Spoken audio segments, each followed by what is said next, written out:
Good morning, church. I do not know whether I have time to finish this sermon. I try to run it as fast as I can, and if I run it a bit too fast, can you help me by putting up your hand? We have been dwelling on the series, The Promised Seed, and this is last time was the how human was Jesus Christ, and today we're going to dwell on the origin of evil, pain, suffering, and death. This is the fourth industrial revolution. The first one concerns steam engine, second one in electricity, third one on computer, and now we are into the fourth one of cyber systems with artificial intelligence. The possibilities of billions of people connected with by mobile devices with unprecedented processing power, storage capacity, and access to knowledge are unlimited. And they are multiplied by artificial intelligence, robotics, virtual reality, Internet of Things, and biotechnology and genetic engineering. And now most in China, especially China, proceeding from 4G to 5G.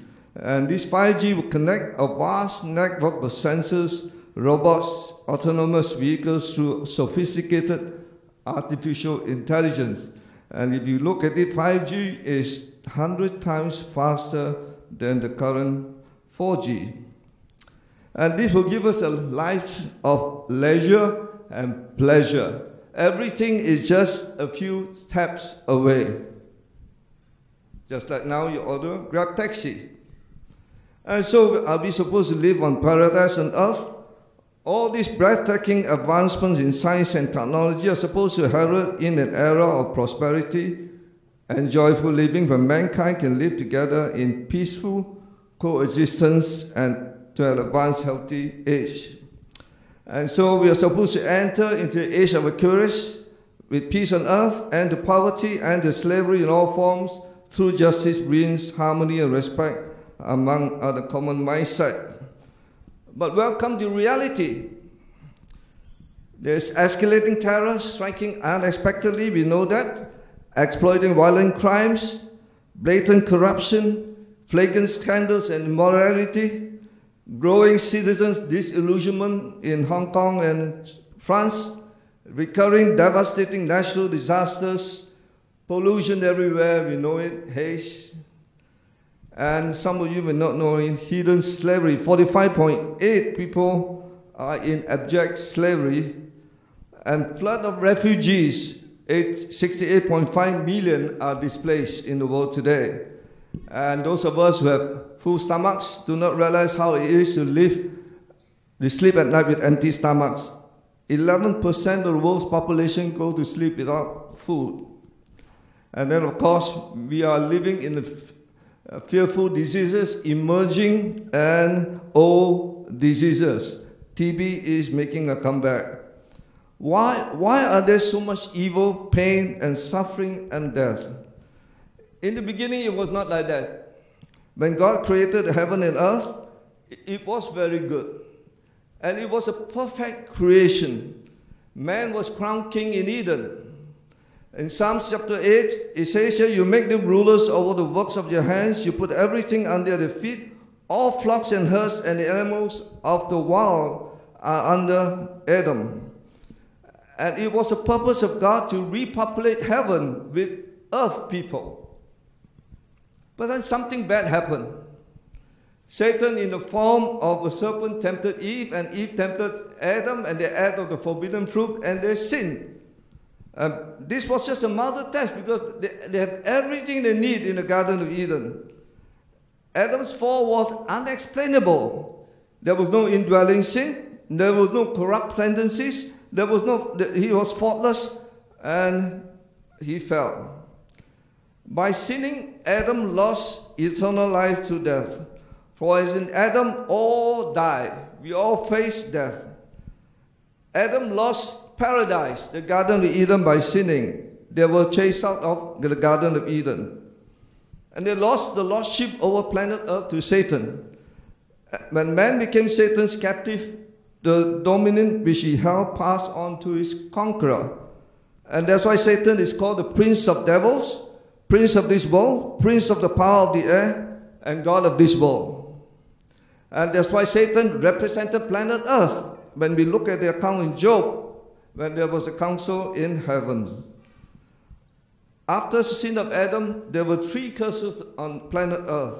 The first one was pronounced upon the posterity of Adam upon the earth because of disobedience.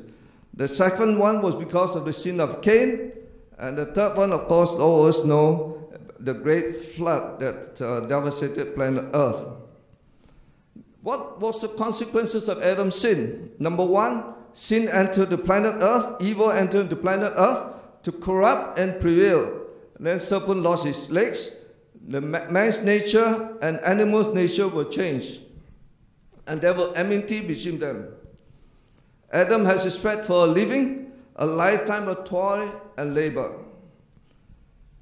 Eve, by incurring the enmity of Satan, suffer more in sorrow, in conception, and the tyrannical treatment by men down through the angels. We will talk more about that later. The appearance of thorns and thistles, exposure to injury and pain, and the inevitable death and decay, appearance of disease, suffering in sickness, and finally the inevitable death of all living things, leaving the earth with rottenness. And of course, the great flood that caused devastation to the physical structure and the appearance of planet Earth with the change of climate. No longer Earth is a paradise. Throughout the ages, man always have a struggle with evil, pain, and suffering, and wonder why. Charles Templeton, a famous evangelist, rejected Christianity because of that. He says, nature is red with blood in tooth and claw, and life is a carnival of blood. How could a loving and omnipotent God create such horrors as we have been contemplating? And of course, Charles Darwin, he couldn't accept all the misery in the world. That's why he chose to believe in the theory of evolution.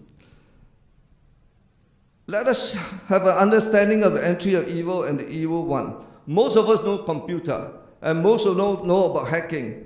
There is a virus attack in our world today, and this virus attack infected our computer system. This hacker, Satan, tempted Adam and Eve with the virus of sin.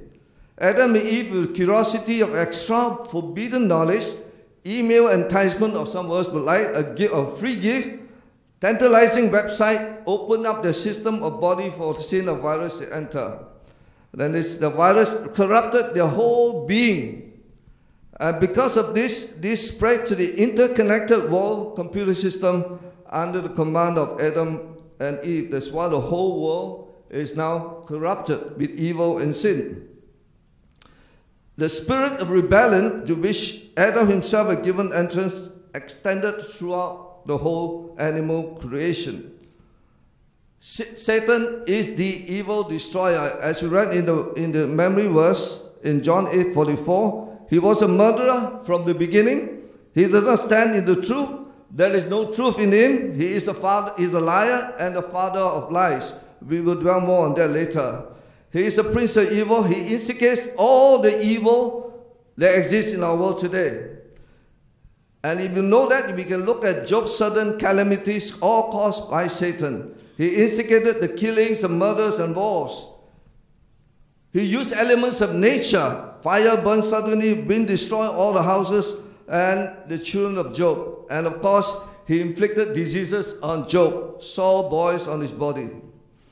And then we look at the demons of Gaza when Jesus came and delivered these 2 demons who were naked and were evil.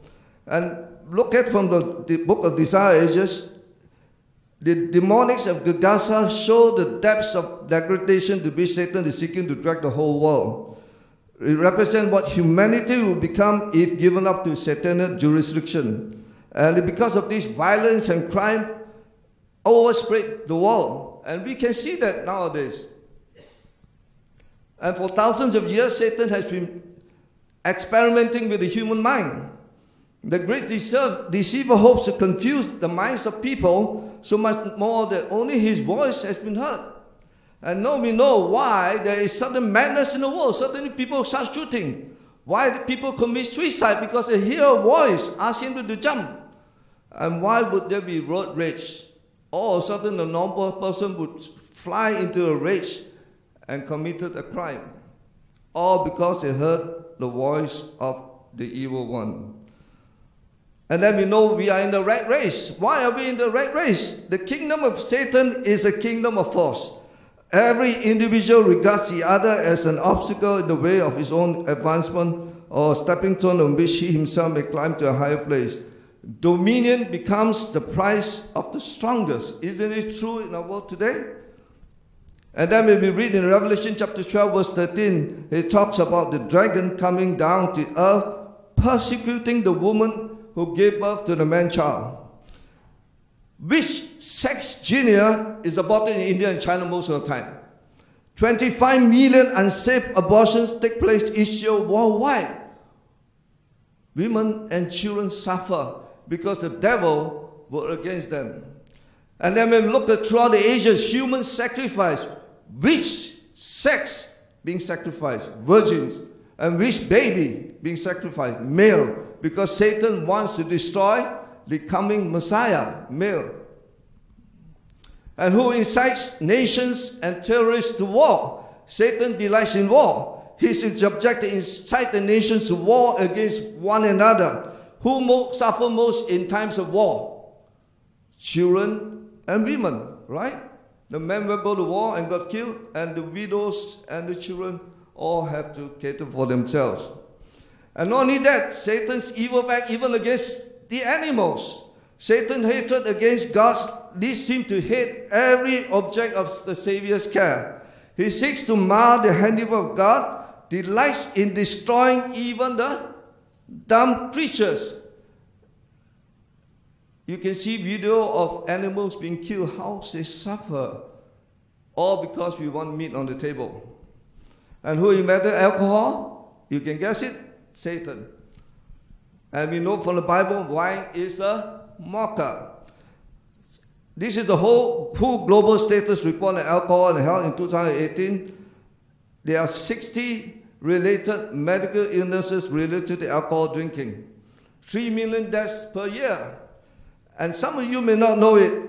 Alcohol is classified as a group 1 carcinogen, same as asbestos and tobacco. Most doctors drink, okay, and they don't realize that. And this is another one, latest Lancet, August 23rd, 2018, Global Burden of Disease Study. Alcohol is the leading risk factor for disease burden worldwide. While researchers acknowledge that moderate drinking can protect against heart disease and diabetes, they said that the risk of cancer and other illnesses outweigh those benefits and have called for a change in medical guidance. And here is the counsel. Our results show that the safest level of drinking is none, contrary to what most doctors will say. So who invented, as Satan invented alcohol, that who invented these substances to kill and maim our young people? You name it: marijuana, cocaine, heroin, amphetamines, anabolic steroids, club drugs, ecstasy, and so on. Who invented to kill off our young people? Their minds being knocked off by these drugs. That's why in 1 Peter chapter 5 verse 8 it says, our adversary, the devil, is like a lion walking about to seek whom he may devour. If he kills any, they will not enter into the kingdom of heaven.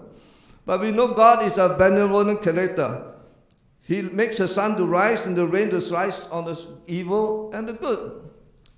All good things in James chapter 1 verse 7, all good things and perfect gift comes from above. After the transgression, God might have destroyed every opening bud and blooming flower, or he might have taken away the fragrance so grateful to the senses. The delicate color and perfume of the flowers, God leave that alone so as he can remind us of his love to us and his mercy. The clothing God gave to Adam and Eve when they sinned is a reminder and a foreshadow of what the promises will come and save them from sin, Satan, death, and regains paradise lost. Every animal sacrifice Israelites gave is a reminder of the coming promised seed. God's mercy is all in the medical line. Pain is a protective barrier. If you look at the book, Pain the Gift Nobody Wants. Leprosy, diabetes, those with no pain sensation will cause injury to their extremities. Slipping into coma is a merciful shield to mitigate pain and suffering. And those of us grow old with memory loss is a lesson to lessen the depression of feeling old and useless. When God created man and Eve, Adam came in from the hand of Creator, noble height, beautiful symmetry, so was Eve. The antediluvians were in good health. The book of Genesis didn't describe any illness at all. So much so, when somebody died earlier than the father, as in Genesis chapter 11, verse 28, it says Haran died before his father Terah. It was big news that somebody died earlier than the father. God gave 20 times as much vital force to Adam and Eve. If not because of this vital force, all of us would have died much earlier. Then why there's degeneration, sickness, and disease? Because of a change in diet. Before the flood, we were all vegetarians. After the flood, meat was allowed into the diet. But we know because of that, the ages of men decreased. But we know in the context of fossils that even before the flood, animals start eating one another. And this is a fossil of a fish with a belly of a frozen fish. And this is paleontologists have found a dinosaur fossil with a bird inside its stomach. So before the flood, people or animals were carnivores. By the time of Abraham, less than 400 years after the flood, Sumerian tablets have already described diseases of the eye, ear, rheumatism, tumors, and so on. All because the vital forces God has given us have been greatly weakened by the indulgence of appetite and lustful passion. And this indulgence of flesh meat make poor quality of blood and flesh. And you will wonder why we are sick most of the time. Because we are eating poor quality food. Cancers, tumors, various other inflammatory diseases are largely caused by meat eating. From the light God has given to me, the prevalence of cancers and tumors is largely due to gross living on dead flesh. And this is a surgeon report by the American Surgeon General. It is published in 1988. Yet what we eat may affect our risk for several of the leading causes of death by Americans, notably heart disease, stroke, diabetes, and so on. These disorders together now account for more than 2/3 of all deaths in the United States. And this is the latest. In Lancet, January 16, 2019, it says here, unhealthy diets are the largest global burden of disease and pose a greater risk of morbidity and mortality than unsafe sex, alcohol, drug, and tobacco use. The study affirms that poor diet is responsible for more deaths than any other factor in the world. And we blame God for us being unhealthy.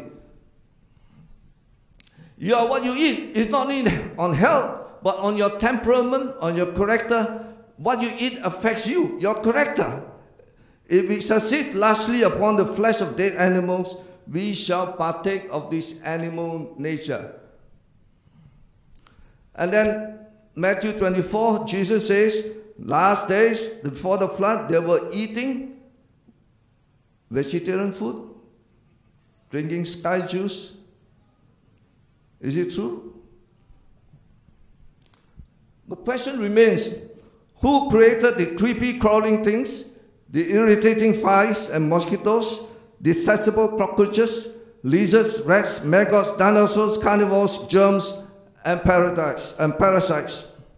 And then William Kibbe in 1835 said, God created fleas, lice, intestinal parasites after the fall of Adam and Eve to torment us. And then we find in the fossil record, the testament of the Great Flood, these are the animals being buried. Dinosaurs, mammals, elephants, deer, pigs, and dogs. And then in another fossil record, reptiles, insects, spiders, scorpions, millipedes were found. So before the flood, these were present. And then we find in Genesis record, 2 by 2 animals went. Out of that, they were unclean animals. We know that, and only 2 pairs. And then also in Genesis, it says here, chapter 7, verse 7 to 9, it says here, in the ark, everything that creeps on the earth also enter into the ark. So God may have created all these creepy crawly things. Then we look at all these misconceptions. Ancient people are funny-looking, cave-dwelling, Stone-Age primitives. Is it true? Genesis record there were giants on earth. Adam is a giant. It's twice as tall as men. And if you say 15 feet, he may be 1,000 kilos. And Eve is just below Adam. And we look at the record, now we know why there's so huge constructions in the ancient world. Because men were giant. And we in some of these records, and these were all dug out. We don't have time. Time is running out. When men sometimes flatter themselves and in these enlightened days they're superior in knowledge, talents to those who lived before the flood, but those who think this is not right exhibit the physical and mental strength of these giants. Great inventions of this were found in the ancient world. Who gave them this knowledge? God. But then there is another person. Satan has controlled the minds of men to a great extent and has hurried men to new inventions which has led them to forget God. So misconception number 2, animals with ferocious sharp teeth are carnivores. Is it true? T-Rex, famous dinosaur, is he animal eater, plant eater, and so on? What do you think? He's a plant eater. Because Genesis said they are all vegetarians. And we thought animals with sharp teeth are all carnivores. No, the black ukari and bats, all vegetarian. Panda, all vegetarians. Chinese water deer, all vegetarian, even though they have long, sharp teeth. Section number 3, insects and mosquitoes are all harmful. And these parasitic wives eat into the live caterpillar. But they are pest controllers. Mosquitoes, majority of them are actually not blood-sucking. They are actually pollinators. Only recently some of them became disease-carrying mosquitoes. Misconception number 4, viruses, bacteria, fungi, protozoan, and worms are disease-causing killers. Viruses, bacteria, fungi, protozoan, and worms are death's cleanup crew for death and decay in the balanced ecosystem. In our world, we have such a thing as a balanced ecosystem. And this balanced ecosystem involved in the nitrogen cycle, water cycle, and carbon cycle, so keep our earth clean and healthy, so you have fresh air to breathe. And this food chain from big carnivores to small carnivores, all is in a tandem with symbiotic relationship. The unclean animals are scavengers and insect, bacteria, and viruses. They clean up the decaying matters and dead bodies. Bacteria are the basis of our life support system. They supply our water, fertile soil, and atmospheric gases. They cleanse our water system. Only 10% of bacteria are bad. 90% are not bad. In fact, the human gut houses a staggering 10 to 100 trillion microbes and more than 10 times the number of cells that make up the human body. We have more bacteria than human cells. And these bacteria are involved in our immune system. Children who live in farms are actually more healthy because they are more dirty than those who live in the cities who are supposed to be more clean. Because bacteria help to train the immune system appropriately.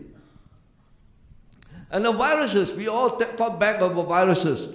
But the viruses are everywhere in oceans, and thousands and millions of these viruses are everywhere. The evidence suggests that viruses are a powerful force in the sea. And these viruses have a profound influence on the entire oceanic ecosystem. It means if you don't have viruses, we don't have clean, vital, life-living ocean. And the viruses keep us healthy. Our body actually contains 150 trillion viruses and absorbs about 30 billion viruses a day. They are there to protect beneficial bacteria from being destroyed. And the fungi, we thought they are harmful. They are not. They are responsible for much of the turnover of organic compounds in the biosphere. Of course, we all hate worms, right? And we all want to deworm. But the growing evidence in the medical community holds that the greater diversity of bacteria and even worms in our gut offers protection against a variety of allergic and autoimmune problems. So much so, even now, those with allergic problems, medical doctors are considering worm therapy. Actually, just eat some worms. Then why creation turned root? Because man trained animals and birds for sport, hunting, and experimentation. We breed this for our pleasure. And harsh environment turn animals into survivors. Those with the teeth and claws would kill and devour other animals because they need to survive in this harsh environment, especially after the flood. Of course, then we look at the case of mutation, withdrawal of God's preservation. We know in Jeremiah chapter 9, verse 6, God preserved all of us. Sin separated us from God. And this minus God's preserving power, we see that there is a problem with us because the life-sustaining power of God has been slowly withdrawn. And because of that, the whole creation is dying. And that is mentioned in Isaiah chapter 51, verse 6. We are growing old as a garment. Hebrews also say we are growing old as a garment. The second law of dynamics, or thermodynamics says that energy changes from one form to another, or matter moves slowly, entropy, or dying in the closed system increases. And this is shown by that we are dying early, much earlier than the antediluvians, because of mutation, degeneration in our body. And this degeneration in our body is because of God lessening control, causing us to degenerate. Of course, Satan, in his search for destructive agents, could take advantage of this fact. This same particular interest in developing of disease organisms. And so when we look at this Satan ingenious evil ways, throughout the ages, billions of people have suffered and died of infectious diseases, global pandemics, new plagues. These cause problems of infectious diseases to man's existence, and we wonder why. Now we know the answer when Jesus was asked about who planted the weeds. Not one noxious plant was planted in the Lord's great garden. But after Adam and Eve sinned, poisonous herbs suddenly sprang up. And what did Jesus answer? Dost now thou sow good seed in thy field? Answers him, an enemy hath done this. Tares are sown by the evil one. Sickness, suffering, and death are the work of an antagonistic power. Satan is the destroyer. Satan is the originator of disease, not God.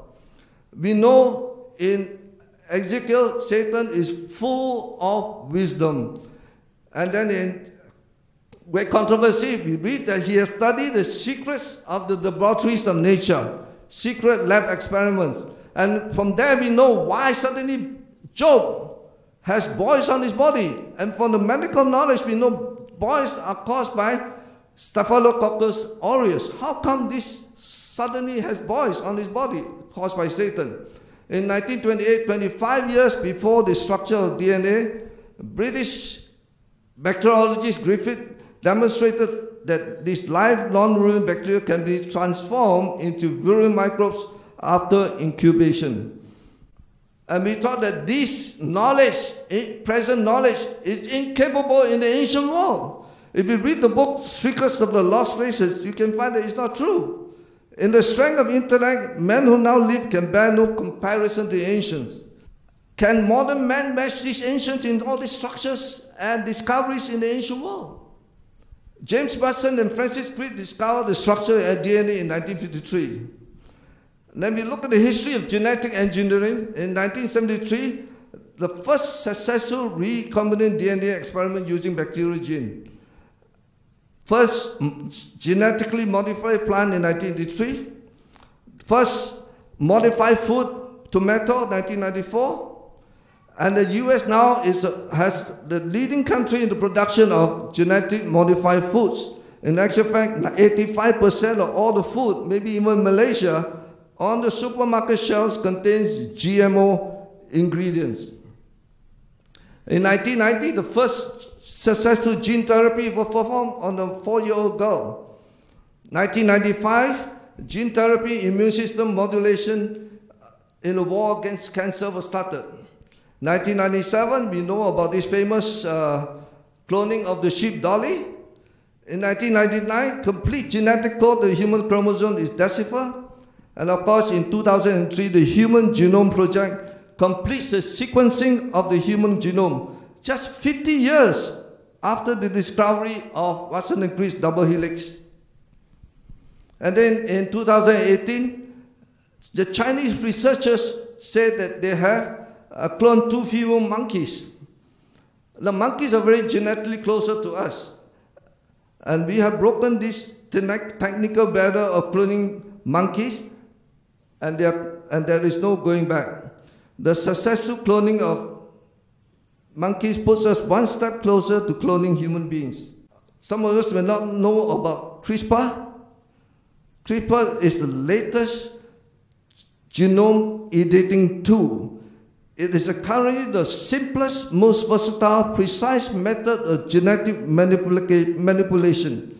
And this was discovered in 2013. And because of that, in 2018, November, China announced the birth of twins, Lulu and Nana, the world's first genetic edited babies. And then in 2019, the Salk Institute produced fetal human monkey chimeras. Chimeras is a combination of a head of a lion, body of goat, and tail of a serpent. In 2019, Japan approves the first human-animal embryo experiments. Before, they only allowed to come to 14 weeks. But now, these human-animal embryo were allowed to be brought to term.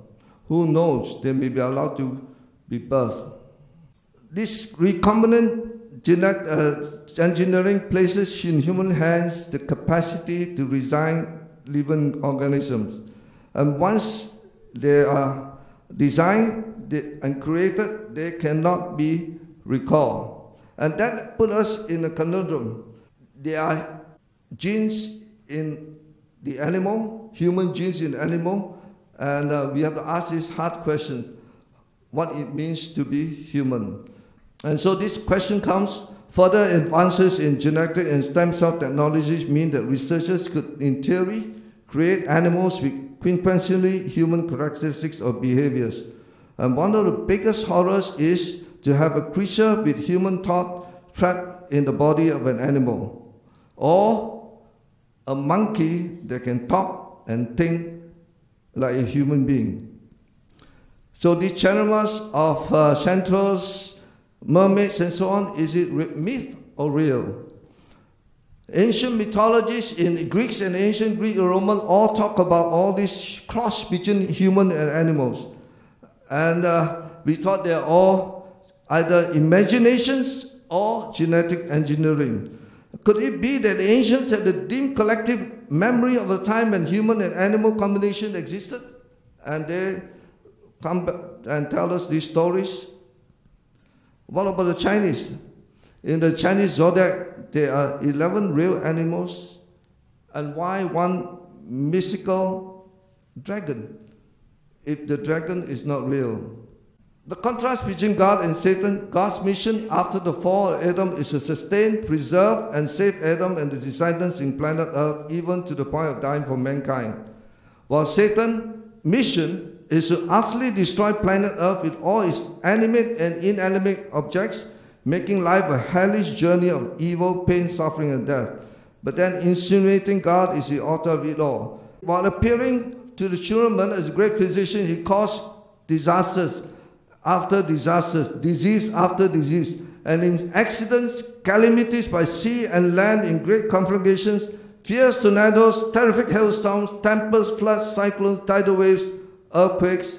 Everything has a finger of Satan in it. He sweeps away the ripening flowers, and famine and disease, distress follow. He imparts to the air a deadly taint, and thousands perish by the pestilence.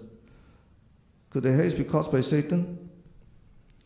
It was Satan's studied plan to cause man to forget God. He represents the character of God to lead men to cherish a false conception of Him. The Creator has presented in the minds as clothed with attributes of Prince of Devil himself, arbitrary, severe, unforgiving. God is to be feared, shunned, and even hated by men. When we consider what false color Satan has painted the character of God, can we wonder that our merciful Creator is feared, dreaded, and even hated? Man is more fearful of God than Satan, right? And so throughout the ages, all the material offerings, incense, and joss sticks, all the human sacrifices offered, especially your own children, all the lashings, beatings, fasting, penance done, all the religious processions, festivals, and pilgrimages performed, all the closet life hidden in caves and secluded places far from human presence, all the charitable works and merciful acts to gain merit, all the massacres and religious wars done in the name of God, done to placate and please a tyrannical God. But what is Jonah's view of God? Jonah, as you know, fled because you are asked to preach a message in Nineveh. Here is Jonah in chapter 4, verse 2. Therefore I fled before the Tarshish, for I knew that you are a gracious God, merciful, slow to anger, great kindness, repent you of the evil. Another edition, who relents of doing harm. That is Jonah's view of God. And of course in Corinthians 4:4, for the God of this world has blinded the unbeliever's mind. Satan has blinded the unbeliever's mind, thinking that God is the bad guy. But why didn't God destroy evil? This is the best answer I could get. You believe God should not get rid of evil? Non-Christian, yes, God existed. He should remove all evil. What is the reply? If God wants to destroy, He starts with us, right? Because we are all evil. He didn't do that because He loved us. But the most modern question today is, in the midst of our suffering, does God care? Some of us may have this experience of us thumping a thumb or a fist at God because of what has happened to us. Some God of love you are, and you make this do to me. Some loved one died. But we cannot blame God for all the actions of men. When we look at Jesus, Jesus wept when Lazarus died. He knew the emotions of men, or when our loved one died.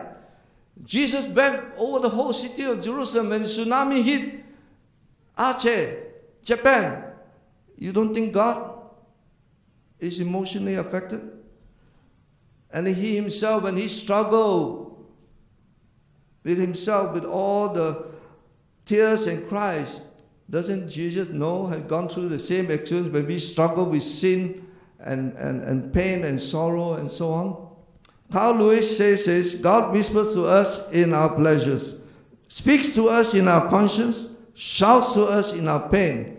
Pain is God's megaphone to rouse our deaf world, or maybe all of us. I walked a mile with pleasure, she chatted all the way, but left me none the wiser for all she had to say. I walked a mile with sorrow, and now what says she, but all the things I learned from her when sorrow walked with me. At my lowest, God is my hope. At my weakest, God is my strength. At my saddest, God is my comforter. God uses broken things. It takes broken things to produce a crop, broken clouds to give rain, broken grain to give bread, broken bread to give strength. It is a broken alabaster box that gives perfume. It is Peter, weeping bitterly, who returns to greater power than ever. Not everything in life can be explained. Sometimes we want to seek answers for all the troubles that we have. But God promised that we need not keep a record of all our trials and difficulties, griefs and sorrows. Whatever happened to us are written in the books of heaven. And these in the future life, the mysteries here they have annoyed, disappointed us will be made plain. We shall see that our seemingly unanswered prayers and disappointed hopes have been our greatest blessing. And then one good thing, God's children must meet trials and difficulties. They should accept the Lord with a cheerful spirit, remembering, and this is very good to me, it gives me comfort. For all that the world neglects to give you, for all the unfairness, injustice, pain, suffering that has happened to you, God Himself will make it up to you in the best of favors. Amen to that? Whether in this world, on this world to come, God Himself understands the pain that you went through. And He Himself will make it up to you. Just I as a father will make it up to a crying, Noemi, Grace, whatever it is, to come to me. For here in 1 Corinthians, I have not seen, ye heard what God has prepared for those who love Him. And so in Isaiah chapter 11, it says reconciliation. Verse 6, reconciliation of all hostilities. The predators, the wolf and the lamb, all stay together. Change nature within beasts, no longer carnivores. They eat the same food, become vegetarians. And then the curse is removed. The enmity between the seed and the serpent gone. The child is playing with the cobra and viper. And then verse 9, coming Eden in Mount Zion. Zion that will fill the earth, holiness and knowing the Lord pervades all. Paradise regained. And then, of course, in Genesis, Revelation, God shall wipe away all tears. There shall be no more death, nor sorrow, nor crying, neither shall there be any more pain, for the former things are passed away. This is the Christian message. And then Deuteronomy chapter 32, I will proclaim the name of the Lord, how glorious is our God. He is the rock. His deeds are perfect. Everything He does is just and fair. He is a faithful God who does no wrong. How upright He is. May God add blessings to His word.